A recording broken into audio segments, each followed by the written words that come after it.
হে বিরান, আসসালামু আলাইকুম। আপনার সবাই কেমন আছেন? আশা করি সবাই ভালো আছে। তো আমি এসেছি সৌদি আরব থেকে আপনাদের সাথে ডেইলি ব্লগ নিয়ে। তো আমরা আজকে তিনজন, বড় ভাই, আমি সহ তিনজন আমরা একটা পাহাড়ে যাওয়ার উদ্দেশ্যে রওনা হয়েছি। পাহাড়টা কিন্তু অনেক দূরে, তো আপনাদেরকে দেখলাম একটু শেয়ার করি। তো যাওয়ার মাঝ পথেই দেখেন মানে সৌদি আরবে ক্রিকেট প্রেমিকরা এখানে ক্রিকেট খেলে। তো আমরাও কিন্তু খেলছি এই জায়গায় কিছুদিন আগে। তো এখন আমাদের লোক সংখ্যা কমে গেছে, অনেকেই দেশে চলে গেছে, তার কারণে আমরা এখন আর খেলি না। আমরা যেই পাহাড়ের উদ্দেশ্যে রওনা হয়েছি মানে ওই পাহাড়ে আমরা গাড়িতে যাইতেছি না, কারণ গাড়িতে গেলে কিন্তু ওই রকম একটা ফিল হবে না। কারণ আমরা বের হয়েছি মূলত ঘোরাঘুরি করার জন্য।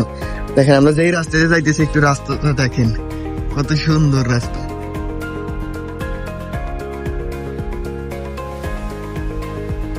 আমরা একটু আগে ছিলাম ওই রাস্তায়।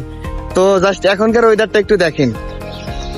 এখানে সৌদিরা ফুটবল খেলার জন্য মাঠ তৈরি করতেছে, আগেও ছিল কিন্তু তেমন একটা ভালো না, তার কারণে এই জায়গায় মাঠ তৈরি করতেছে না। আর একটু ওয়েদারটা দেখেন।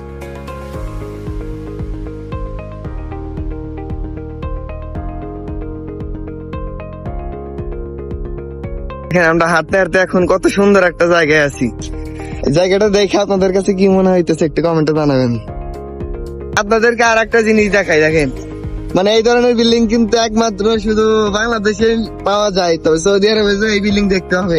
তো আমরা অনেক খোঁজাখুঁজি করার পরে কিন্তু আমরা সেই পাহাড় পেয়ে গেছি আর কি। তো দেখেন এই পাহাড় দিয়ে হাঁটার সময় একটা জিনিস দেখাই, দেখেন তো ভাই, এই দেখেন এদের পায়ের সাথে কি আটকে গেছে, আমার পায়ের সাথেও আছে আর কি। মানে পাহাড়টা কিন্তু হাঁটা অনেক রিস্ক, মানে অনেক কিছুই থাকে আর কি। আর একটা জিনিস দেখেন, মানে যে সৌদিরা দেখেন কেমনে থাকে, শীতের দিনে ওরা এই পাহাড়ের ভিতরে খেমা বানায় আর কি। যেগুলো দেখেন তাবুক টানায় আর কি, এই তাবুকে ওরা থাকে। মানে যারা গরিব তারা টাকা না থাকার কারণে এইগুলা টানায় ঘুমায়, আর ওরা ধনী, ওরা শখ পূরণ করার কারণে এইগুলা জায়গায় এসে ঘুমায়। আমরা যেই পাহাড়ে আসার উদ্দেশ্যে রওনা হয়েছিলাম, তো আমরা অবশ্যই কিন্তু সেই পাহাড়ে চলে আইছি। তো আপনারা একটু দেখেন ওয়েদারটা।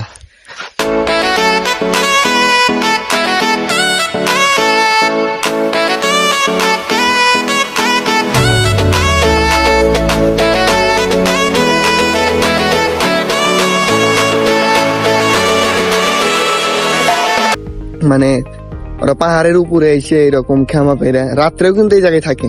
ওরা 2-3 মাস, 1-2 মাস এই জায়গায় থেকে তারপর যখন ঠান্ডা একটু কমবো তারপরে চলে যাবে। মানে বাড়ি ঘর কিন্তু একদম ফেলে আইছে আর কি। আর আমাদের বাংলাদেশে এরকম ভাবে থাকলে মানে মানুষ কি বলতো একবার ভাবে। দেখেন ওয়েদারটা দেখেন একটু।